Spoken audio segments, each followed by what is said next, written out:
Hey Barbara, Madonna here. I've got Alice as our surrogate today. So I'll give you a few little things to do throughout the balance if I think about it. Otherwise, you're welcome to just follow along with anything that sort of feels appropriate energetically for you, and sort of we'll just get into it and see how we go. I've got a few ideas of things that might be going on because there's been some big traumas in your history that might, be messing with your immune system and stuff. But anyway, we'll have a play and a look and see what's happening. Alice might fall asleep on us. I didn't touch on either one. Okay, so we're asking to be a surrogate for Barbara.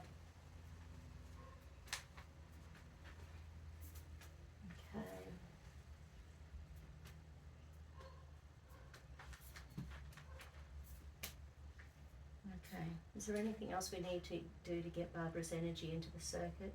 Okay, so what percentage of Barbara do we have on the table? To 10 to 20 to 30 to 40 to 50 to 60 to 70 to 80 to 90, 100. Cool. Okay, so energetically we've got you on the table, Barbara.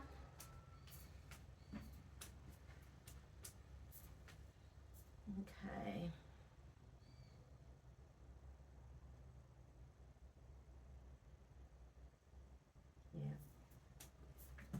So with the allergies, the first thing that comes to mind is MCAS, mast cell activation syndrome, but I'm going to ask the body whether we should go straight there, whether we should go into traumas with stuff, like stuff from your mums and your sister with allergies and, just all the family history with health stuff. So we'll sort of, anyway, we'll sort of have a play, see where we need to start. So...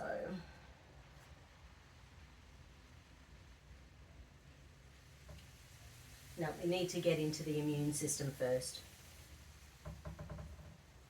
So let's do it in the clear.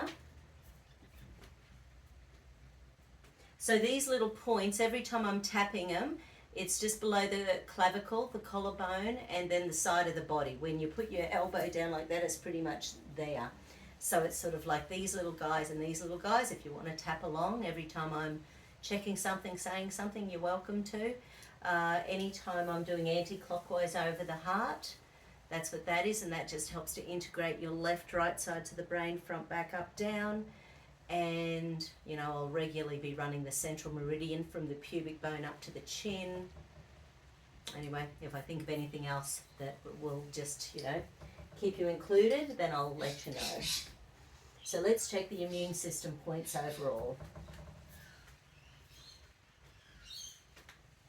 And hold. Hold. So this is without anything online. So this is just saying, hello immune system, how you doing today? So and when it unlocks, it's under 50% energized. So here we go. So the little spleen point, the spot underneath the clavicle, kidney 27. So I do both kidney 27s with one side, and then both kidney 27s, the point under the clavicle with the other side. Anti-clockwise over the heart. And because there's an energy mismatch, there's something in your body doesn't recognize. Tapping between the eyebrows. Tapping outside of the nose. That one's just for Alice. Anything around the nose sort of... I'll twitch. Yeah, it's a twitchy thing. She thinks she's from Bewitched.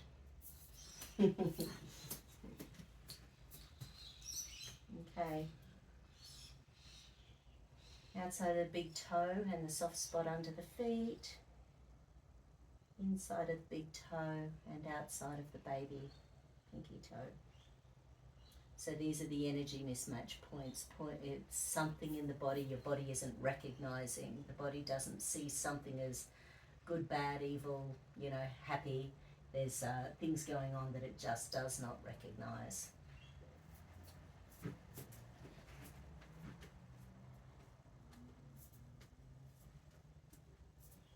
And hold, hold, hold, hold, hold. Okay.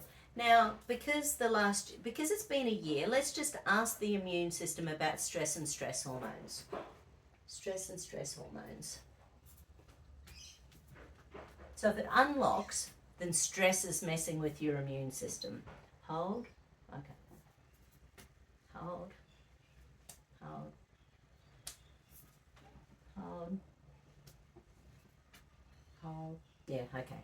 So yes, stress is messing with the immune system. But having had the same sort of stuff going on for a year without any help, that's a stress in its own right.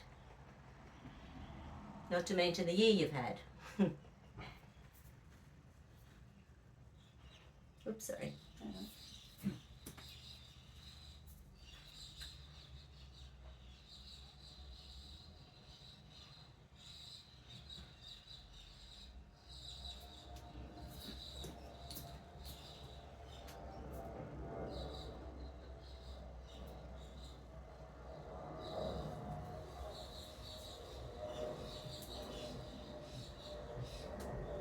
Did you want a blanket over the top again? Okay. So, shall I go with the infections protocol? Or should I go with, is it anything to do with, should I go with it? Okay, just from your list? No. From the infection list. Okay. So this is just basically the hierarchy of them. Well, it's just a big list of things that can be going on in the immune system that's messing with stuff. So let's check in relation to biofilm and mucoid plaque. Hold. Okay. So I was going to say, if things don't unlock, then I won't discuss them. But when biofilm, no, there's nothing there. So when biofilm shows up, it's a sign that your body is secreting mucus somewhere in your system in order to protect you from whatever toxin is going on. So, you know, there's sensitive canaries on the planet who, you know, like some people like me, I can be under fluorescent lights or around Wi-Fi and stuff, and I don't consciously feel anything. Other people don't even consciously feel it. They just know that they can't cope with heavy levels of fluorescent lighting or 5G or any fluoro, you know, so some people are highly sensitive, other people aren't. So biofilm can be released with anything that's creating damage to your body. And it can be within the lungs, within the mitochondria, within the gut lining. It can be sort of all over the place, in the sinuses, you know, creating migraines and stuff. It's sort of, so when biofilm shows up, which it is, the mucus in your body is trying to protect you by storing toxins. But it means then where the mucus is, there's like a low level inflammation all the time.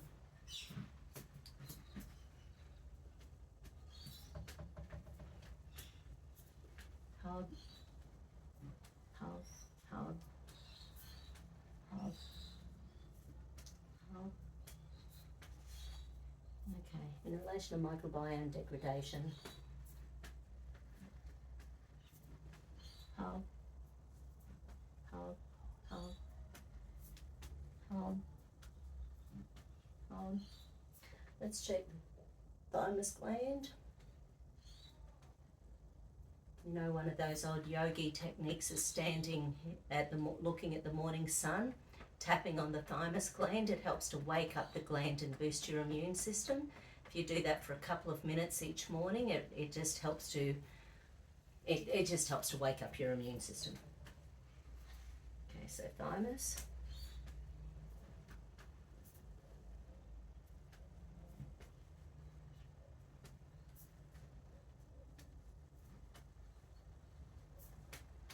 And it's involved in retraining T helper cells.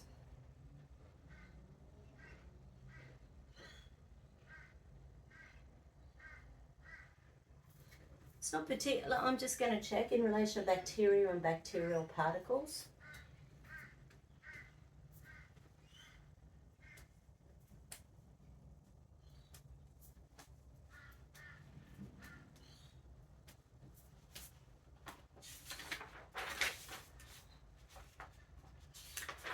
Whole page of bacterial stuff not showing up. Okay, so let me just just check in relation to Candida and Candida spores. Hold. Hold. Hold. Hold. Hold. Ah.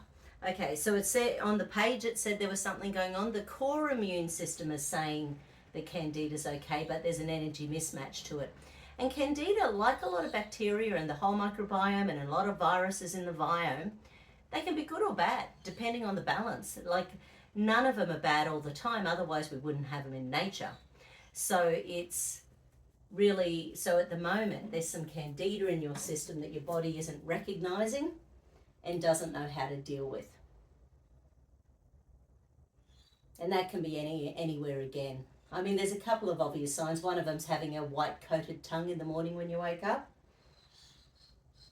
And you know, some people, there's an old fashioned naturopathic trick where you get a bit of that and put it on water first thing in the morning. So you scrape your tongue, put it on water, and you see if it actually goes down in tendrils in the water.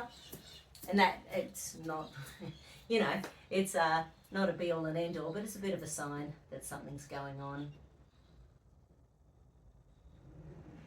And when I do live blood screenings, there's like a, and I haven't seen it for a while, but there's like a stringy thing that shows me fungus in the blood.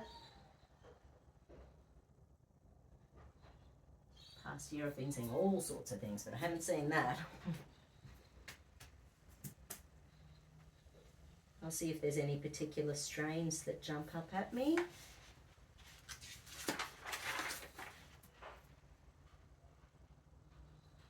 No. Okay, so something that's showing up is cell danger response. Hold. Right.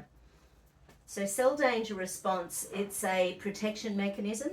So retroviruses are in the DNA when we're born. And basically it can cause all sorts of problems.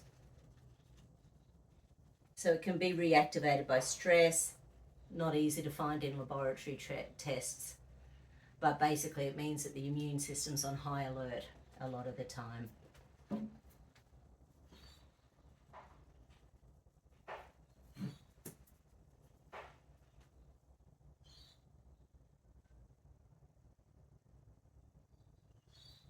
So just calming down the cell danger response.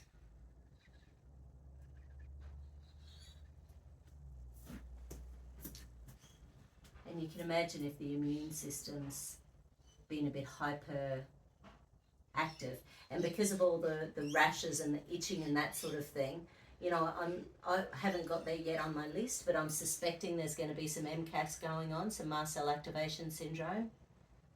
One of the doctors to check out in relation to that in the States is Dr. Tanya Dempsey. I saw her in an interview a couple of days ago. I haven't seen her. She was here in Australia, I don't know, 5, 6, 7, 8, 9 years ago, something like that.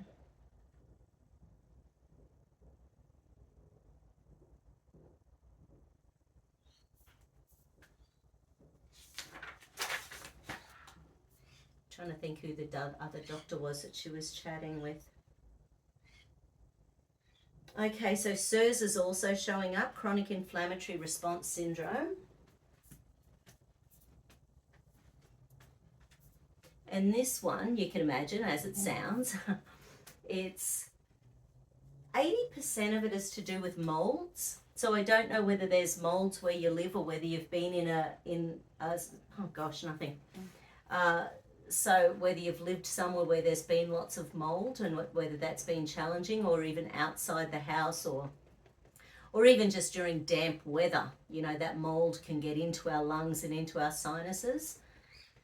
And obviously, and this is almost impossible for many people, the first step is getting it out of your life. Not always easy.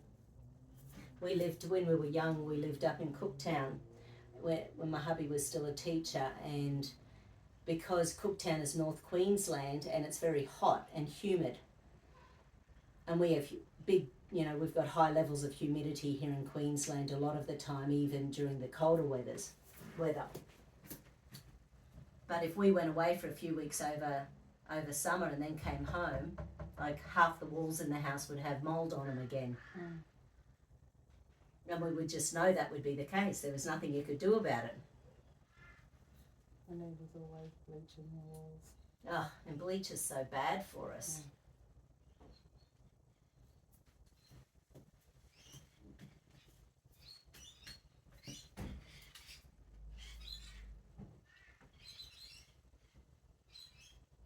Well, my hubby had a rash going back years ago. Do you remember that? He had like a rash on his back. It sort of looked almost like, yeah, sort of like red welty things. And it was worse after showers, and heat often makes things like molds worse, molds and funguses worse. And eventually, and you know, for years, it was a couple of years.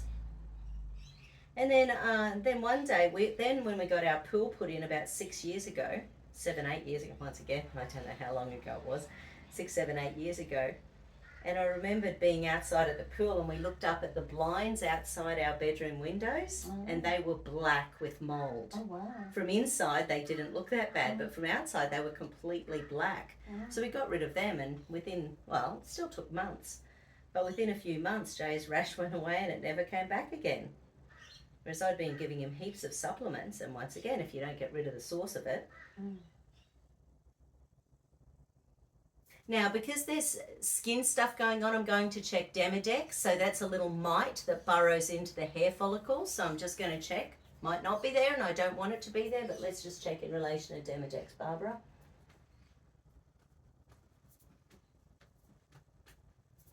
And I'm fully aware simply saying that will make you itch. Actually, it's not looking like it. No, Yay. Good. No Demodex. Good stuff. So skin mites are not your thing. No critters. No critter. Well, not that critter anyway.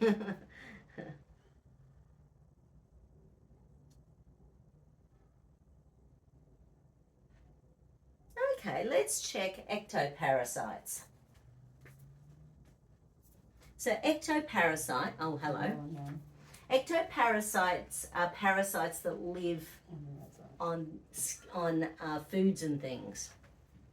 So, yeah, right. There's one of the buggers with what we're doing with foods is because so many things are genetically modified, so many things have lots of pesticides and herbicides. It's the same as when we put antibiotics into our stomachs, into our intestines. The bacteria's gone because they're antibiota, so we're killing off the bacteria, but at the same time we're putting antibiotics into the body, other things like fungus and candida can actually thrive. So because the powers that be think GMOs, genetically modified organisms, are so damn clever, other things are able to thrive on foods like some parasites. So sometimes the ectoparasites will be in things that have been stored for, oh, what did I hear recently? I think I was doing on my podcast, there'll be one coming up soon with a Dr. Christine Houghton, and she was chatting to me about, no, can't remember the name of the science, sorry, but she was talking about how they put glyphosate, you know, if we have a big wheat tank full of wheat, they drench it with glyphosate in order to keep the pests off while it's in the tank. Oh, no. So it's actually doubly, you know, because it's already got the damn pesticides on it when it's been out in the fields. So they also do that in the silos. So, you know, poor humans at the moment, our poor little bodies don't know what the hell's going on.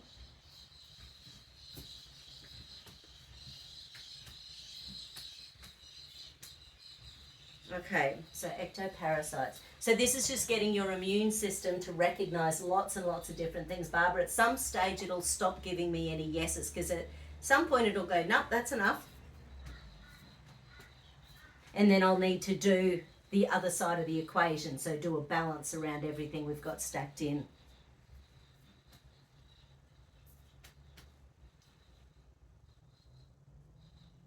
Okay, so EMFs are showing up, so electromagnetic frequencies. So let's stack in EMFs, 5G. So that sort of energy. And hold, hold, hold, hold. That actually makes it easy. Okay, so Alice is feeling wheezy in the chest at the moment, so the chest isn't liking the EMFs.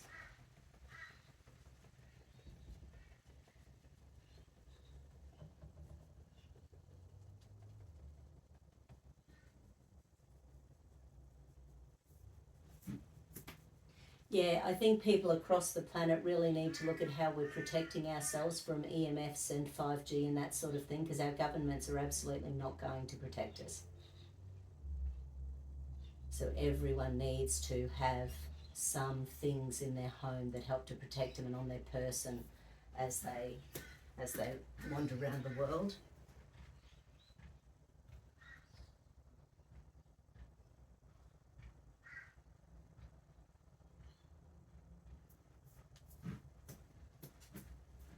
EMFs. Hold. Hold. Hold. Hold. Hold. Beautiful. Oh yeah, right. EMFs. They're linked to histamine. So with MCAS, which hasn't shown up yet, I haven't got there yet, but MCAS builds up in the gut, the brain, the uterus, and the spine. EMFs build up in the gut, the brain, the testicles, and the spine.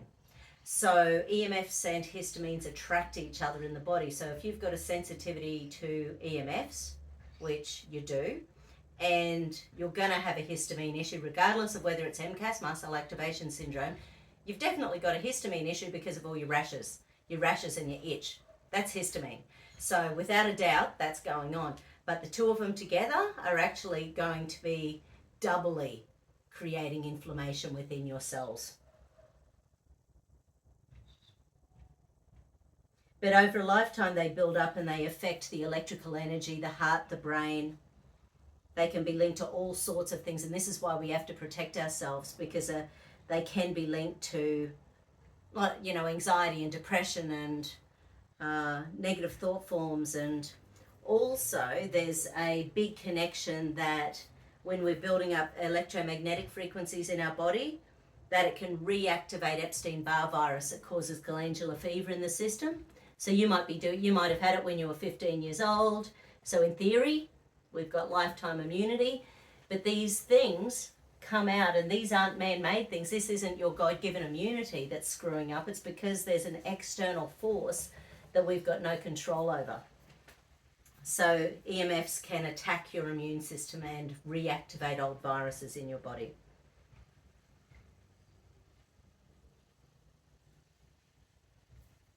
And the other thing that EMFs can do is really weaken your blood-brain barrier. So allow other toxins into your brain that otherwise wouldn't be able to get in there.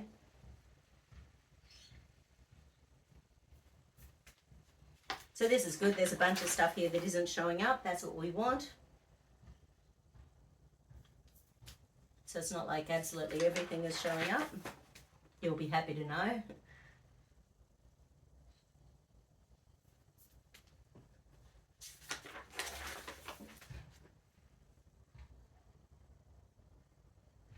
Okay, so the herbs are showing up. The human endogenous retroviruses, that's in a similar energy to that CDC's. The cell defense syndrome, the cell... Anyway, so it's linked into the thing we saw earlier on as well, where the cells are up in arms and trying to stay really defensive. So this is endogenous retroviruses. Hold, hold, hold, hold. Yeah, so once again, retroviruses, we can be born with them in our DNA from our mother and father, so it can be part of our genetic makeup. They can be, and up to 15% of our genes, or our DNA can, so 8 to 15% of our DNA can actually have these retroviruses in them.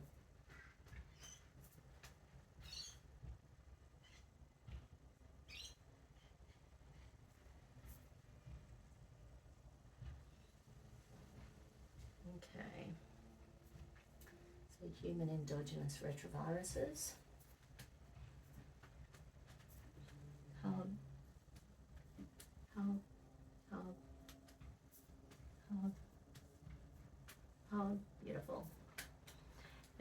me up to H, so histamine. Of course, I might be totally wrong. Hold. Yeah, no. Hold. No. Okay, not a lot of energy in there around histamines. So, with MCAS, mast cell activation syndrome, the mast cells make over 200 chemicals. Histamine is just one of them. It is really challenging to diagnose, yay, but it can be done. The good thing is that quite often, to get the histamine levels down, you need lots and lots of vitamin C and N-acetylcysteine, and basically things that help to alkalize your body. Histamine is an amino acid, and it is drawn to areas in the body where it needs to heal. So, you know, like with the immune system, 90% of immunity is in your gut, and your body's overloaded at the moment. You know, like all the things that are unlocking at the moment. So your immune system is struggling, it's overloaded, so it's gone into like chronic fatigue. It doesn't know what the heck to do. So we're waking it up. So this is just in relation to histamine. But with the immune system, there's T helper 1, 2s, and 3s. There's a whole bunch of stuff in the immune system. But just really, and it's not quite as simple as this, but you can imagine, if you've got excess T helper 2 cells, that's excess histamine. If you've got excess T helper 1 cells, that's autoimmunity. What we want is somewhere nice in the middle. So our T helper 3s and T helper 17s, they're in the gut lining, and they actually help to balance the T helper 1s and 2s. There's no way yours are balanced with all your histamine and everything. So you've got your I'm a little teapot thing going on in relation to T helper 2s. So the main things, that there are foods that actually have histamines in them. So things like alcohol, aged cheeses, canned pickles, fermented foods, smoked products such as sausage, ham, bacon, salami, legumes such as chickpeas, soybeans, lentils, vinegar, many prepared meals, yogurts. So that's just like a little group of things. So, for example, if you were having, say, wine every night, you might be better off swapping to something like gin and tonic or scotch, you know, on the rocks. So without trying to make you into a hardened drinker, there's less of the sugar and the fermentation, you know, if you go into something that's more like a shot than... So unfortunately, alcohol is one of the things in there. And I don't know how that fits in with your diet and your world. I'm just thinking of me not ever drinking red wine again. I don't think so. No. Anyway. Oh, cheeses. Oh my gosh. Yes. Yeah, so when you have that T helper 2 cell going on, down here, your T helper 1's not working. They're the ones that actually kill viruses, bacteria, candidas, fungus, cancer cells. So while you've got this up in the air and these guys aren't working, it means you've got the ability not to be dealing with any underlying infections. Okay, so let's check the herpes family, the HHV family of viruses. There's a lot going around at the moment. No, it's not your thing. Cool.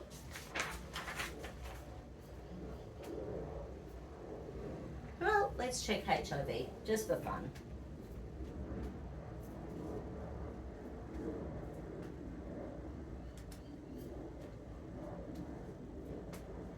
And let's check HPV.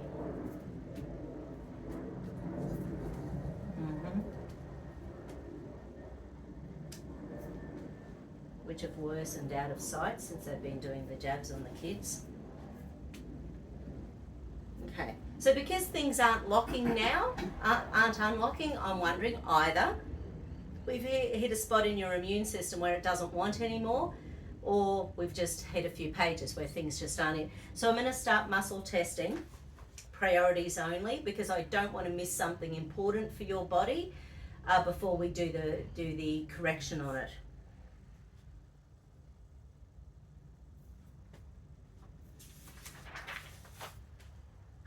Ah, hello. Itchy skin, pruritus. So that's saying, yep, pick me. So I've got a big long list of things in there that can link in with itchy skin. So I'm just going to once again prioritize. Okay, so one of the things showing up is called dermatitis herpetiformis. So I'm going to ask about that.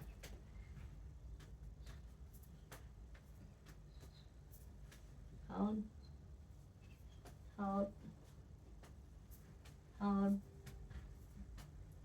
Right, energy mismatch rather than core immune system stuff.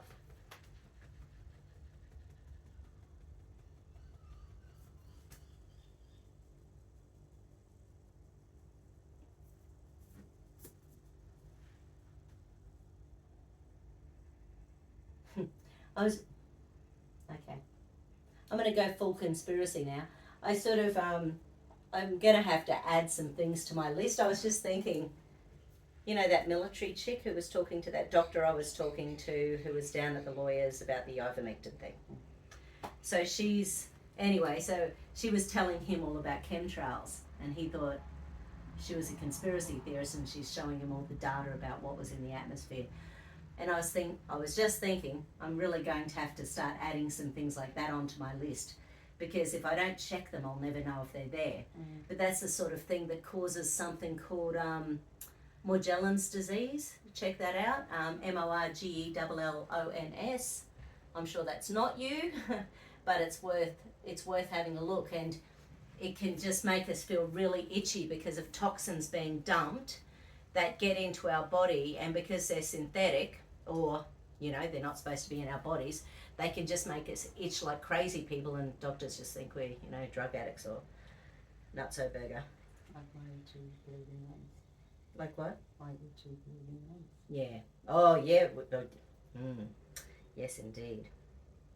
Oh yeah, it's all in your imagination, except for the itching and bleeding lumps. Other than that, all in your mind.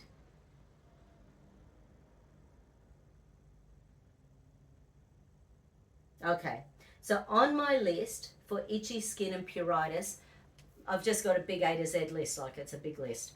And MCAS is actually showing up as one of the reasons. So now I'm going to stack in mast cell activation syndrome.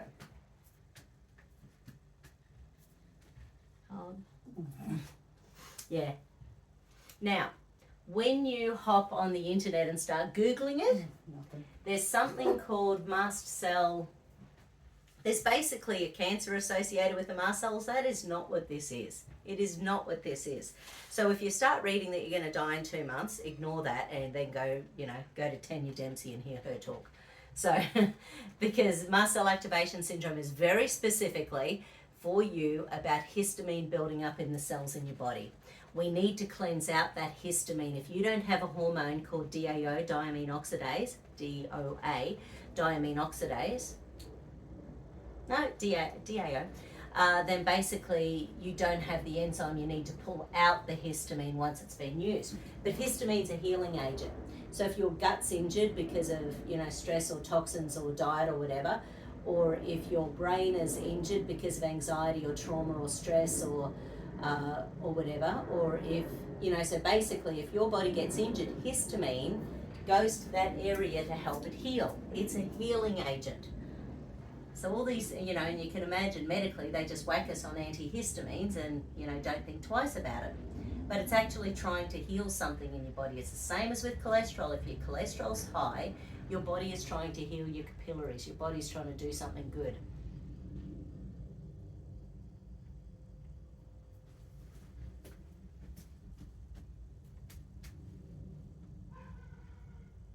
Yeah, and once again, I was thinking about a couple of the podcasts. I interviewed Angela Carroll, and it's on I think I've put that one on Rumble and BitChute. I think I might have even had her on YouTube because she didn't say anything. Yeah, right. So, but hers was really good because she talks about how natural therapies are more powerful than medicines a lot of the time, and how incredible the body is. So that's a really good discussion, and like I said, that one with, there's one coming up with Amanda Thompson as well. So she talks a lot about the biomedical ethics and, how they miss the boat a bit and a bit.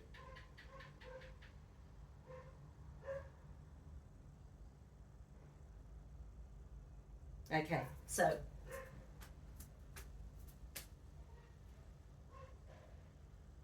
once again, I'll go back into priority for the list since I'm up to K. So MCAS was just on the list for itchy skin. Yeah, right. Okay. So MCAS is showing up separately again. Now we've already boosted your immune system for it, so I'm going to check specifically about anything on here because I've got a bit of information in here. Yeah, okay. So I do need to read this. So the causes of histamine intolerance. Overall, there's two main reasons for the symptoms to manifest. One, overproduction of histamine caused by gut dysbiosis or SIBO. So let me check in relation to SIBO. SIBO is small intestinal bacterial overgrowth. Hold.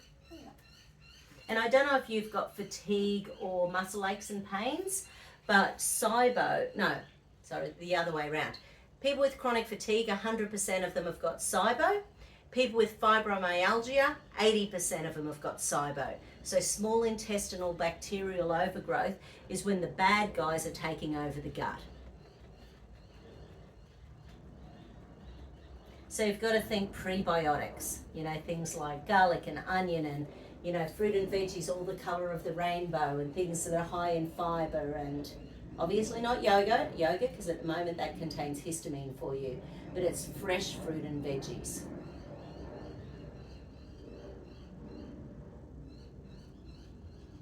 That gives the bacteria a good place to live, and that can make a huge difference with your gut health.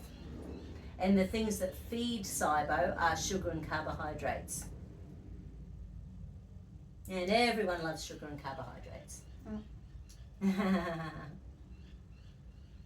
Well, even your sauces can be quite high in sugar and carbs, and you do love your spicy sauces.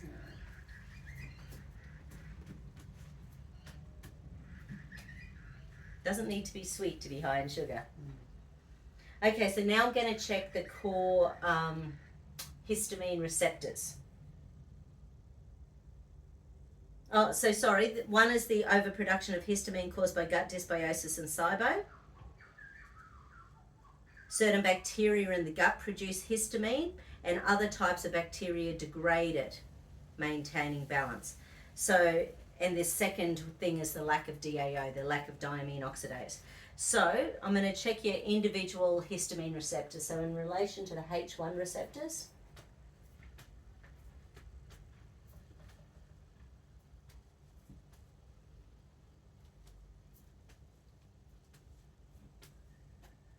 okay, H2 receptors,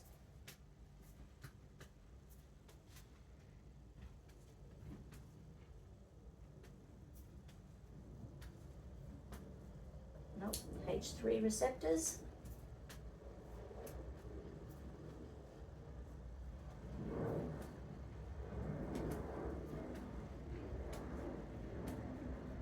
might not be a receptor thing, H4 receptors.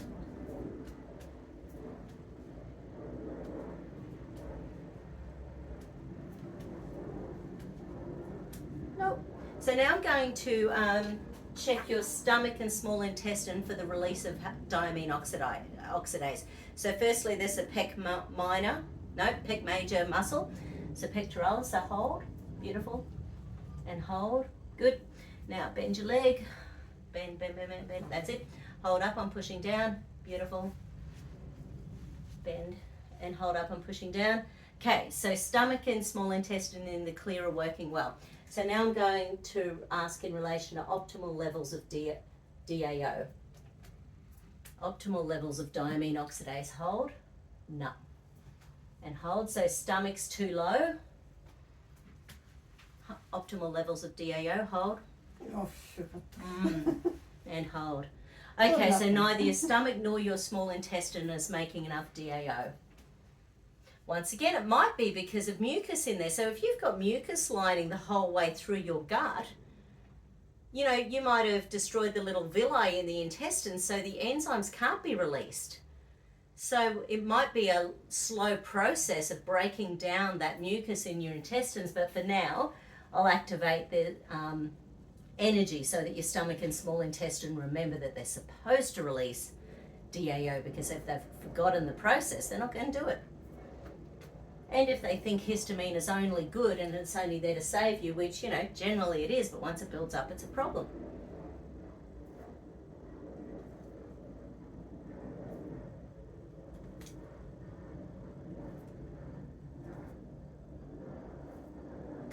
Okay, so that's stomach and then small intestine.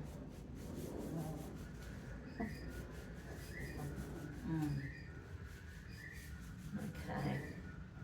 Quite tender through there.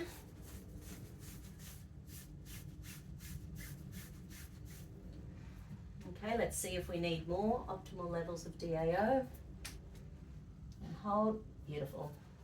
And hold. So that stomach's good, and hold up for me. And hold up for me. Now, rubbing just underneath the left breast tissue, that is the stomach energy. So that helps to increase lymphatic detoxing from the stomach. So you could even tap, say in relation to optimal levels of DAO. Tap on your head, tap on your thymus. So if you do that, optimal levels of DAO, that'll just start to wake up your cells to releasing diamine oxidase. Or you could even do it in relation to releasing any and all histamine. Releasing any and all histamine.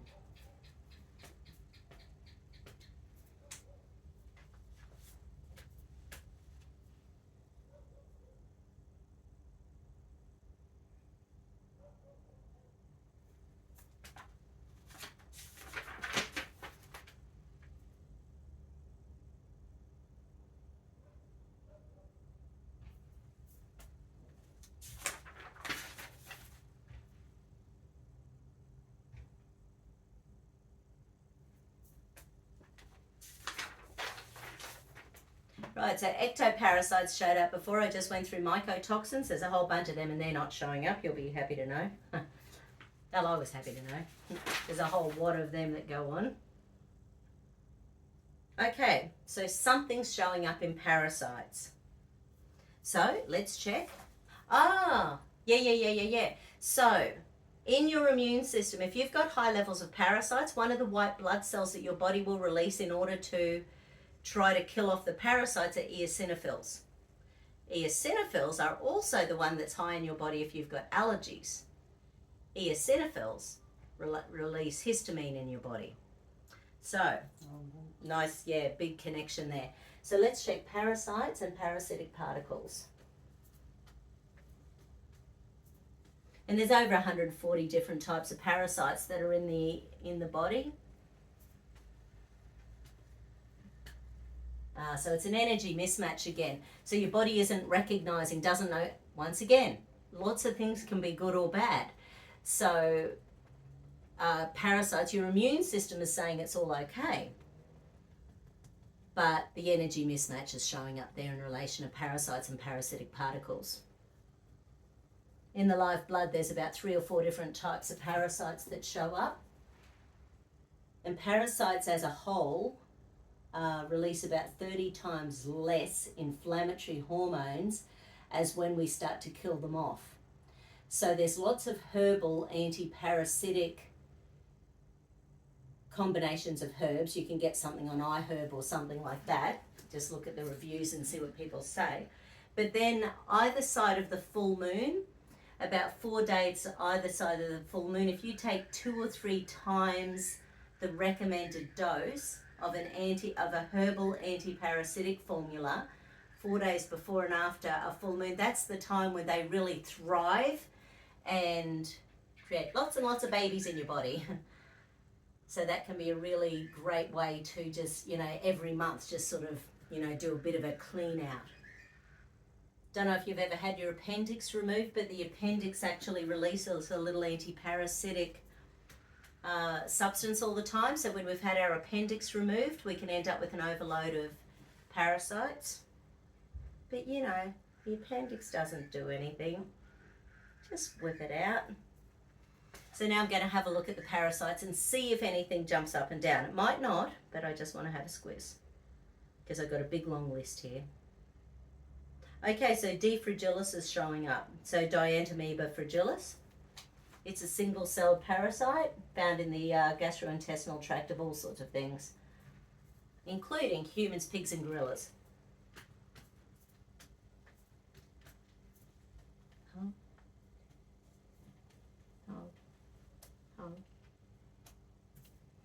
Hold. Okay. Hold. Okay. So your immune system knows this one, but it's not actually showing up as an energy mismatch. So it's just the immune system doesn't know what to do with it or doesn't have enough energy to deal with it.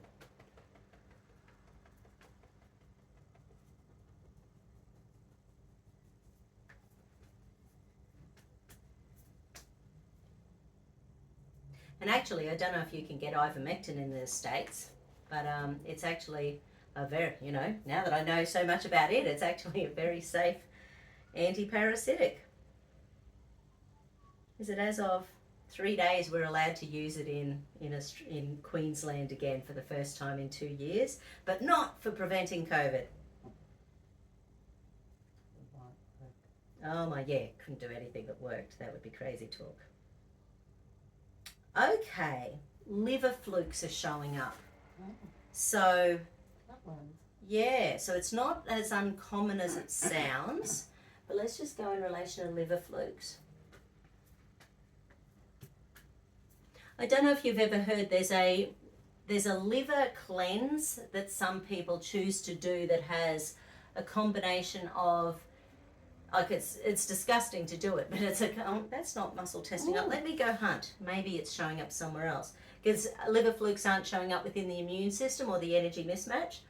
So let me just double check the organs. Liver, right. Okay, well, let's go straight into the liver then, shall we? What a concept. Hold, I'm going back. Yeah, right. Hold up, I'm going down. Huh. Anyway, so the liver cleanse, have you ever done it? No. It's a combination of lemon juice, hold, and Epsom salts in water, hold up, and olive oil. So and it's big doses of all of them. There's a very, very specific combination that you do. And you do it over a period of like 6 hours. And what it does, it very specifically opens up the floodgates for your gallbladder to release bile that does this huge cleanse. So it's quite an amazing process. And a lot of people with gallstones, but also stuff from the liver, because I've had people who have had their because I used to call it a gallbladder cleanse, except I realized many years ago that people who have had their gallbladders removed, they end up building up these little pockets of toxins in their liver. And if you do this, sometimes people who are energetically connected, they can actually feel this crap leaving their liver, like, they can sort of feel it. It's amazing. So, I've never done either. I've been thinking about doing it for 20 years. We'll have to set that for a date one Friday night. Yeah, yummy.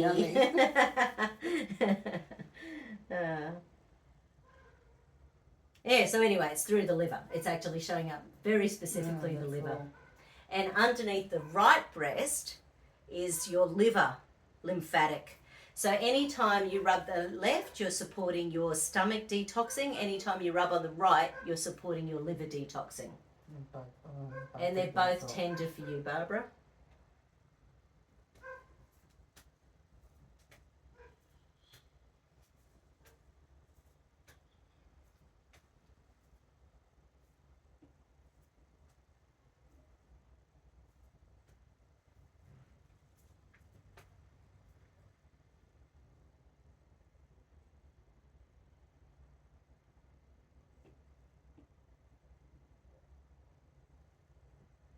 Okay.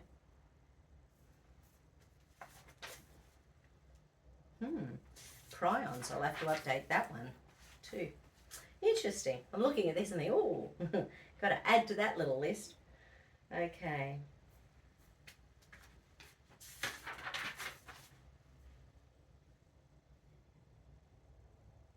Oh God, this hasn't shown up for ages. Okay, so I'm going to have to read this one, but I'll explain in a sec. So in relation to XV40, can't remember the last time this muscle tested up. So XV40 is an abbreviation for simian vacuolating virus 40 or simian virus 40, a polyoma virus that is found in both monkeys and humans. Like the poliomyelitis viruses, SV40 is a DNA virus that has the potential to cause tumours in animals, but also persists as a latent infection. They found that back in the 1940s, I think, in the polio vaccines. They've since found out that it's accidentally become part of our genome moving forwards. So no surprise, your body isn't recognizing it and the immune system doesn't know what to do with it. It's been found in about 67% of people with chronic fatigue, in some studies. And it was also found in about 3.7% of healthy individuals.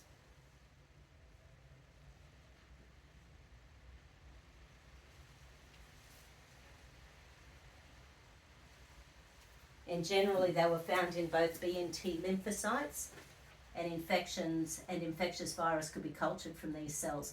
So anyway, it's just one of those little, crappy things from past medical shenanigans that has got into our genome.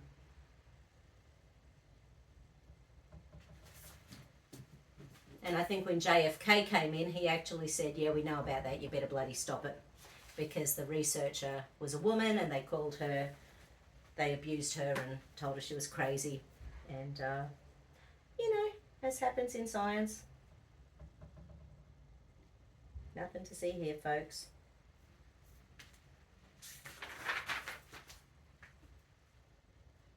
Man, yeah, you want to get angry one night, you should read Plague and Plague of Corruption, Judy Mikovits. Oh my God. Awesome books.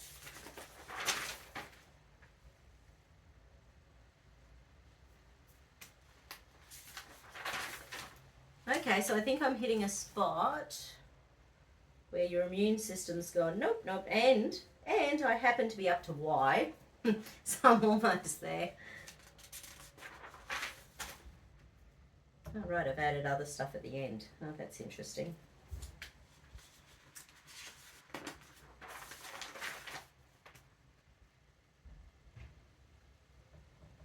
Oh, okay. So here's some supplements. So I'm going to muscle test through. Anything that muscle tests up for you, I'll tell you about. Yeah, right. So selenium is one thing. So retroviruses are inhibited by selenium. And they themselves might actually inhibit themselves around selenium as well. Green tea is also showing up. Vitamins D3 and K2 are showing up. Yeah, doing something about EMFs in your world. Whatever you can do, because there's lots of things you can wear on your body to protect you from EMFs, like doing things like, what are those plants called where we put around computer? Peace lilies. Peace lilies and that sort of thing, they help to stop up EMFs. Little bags of Epsom salts and washing soda, just like having little bowls of them near the computers can help.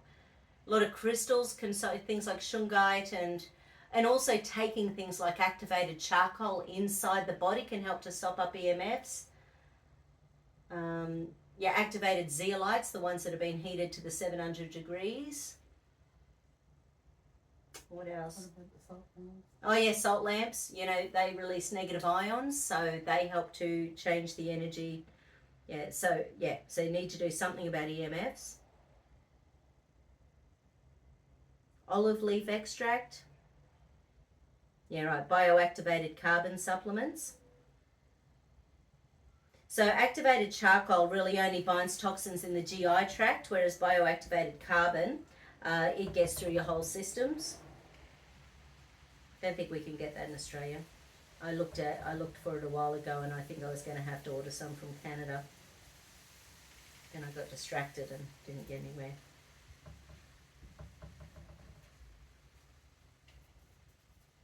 And vitamin C. So it helps to quell oxidative stress. Oxidative stress is the only thing that makes a toxin toxic. So anything you can do to raise your vitamin C levels is good. Okay. So we've got a few minutes to finish off. Okay, so once again. So let's have a quick look. What do we need to balance this and help to quench this energy? So do we need adrenals, survival, deep survival, hidden deep survival, celestial circuit? Do we need, okay, ESR oscillation chakra, essence, cranial, chickies. Okay, so can I have another option since I don't know where my doohickey is? ESR oscillation chakra, essence, cranial, chickies, tuning forks. Okay. So because this has been so long, Barbara, I'll stop and then I'll start again for you tuning fork balance. Back in a tick.